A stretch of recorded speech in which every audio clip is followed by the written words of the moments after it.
खबर शामिल करते हैं कराची से। चेयरमैन गुलबर्ग टाउन नुसरतुल्लाह का बहादुर यार जंग स्कूल का दौरा। मुंतखब बल्दियाती क़यादत अवामी मसाइल के साथ साथ तालीम के शोबे पर भी भरपूर तवज्जो दे रही है।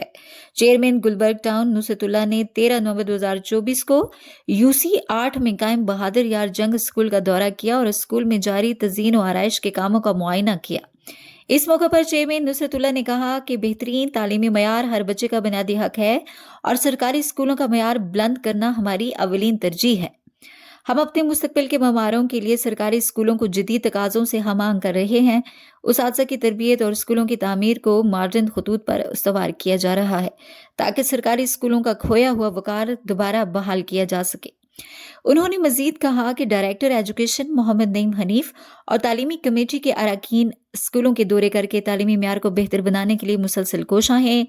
दौरे के दौरान director education Mohammad Nadeem Hanif, works committee के मोहम्मद अवैस बेग और दीगर बल्दियाती नुमाइंदे भी उनके हमरा मौजूद थे। चेयरमैन गुलबर्ग टाउन की ये कोशिशें इस बात का सबूत हैं कि मुंतखब बल्दियाती क़यादत तालीम को अपना मिशन बनाकर काम कर रही है।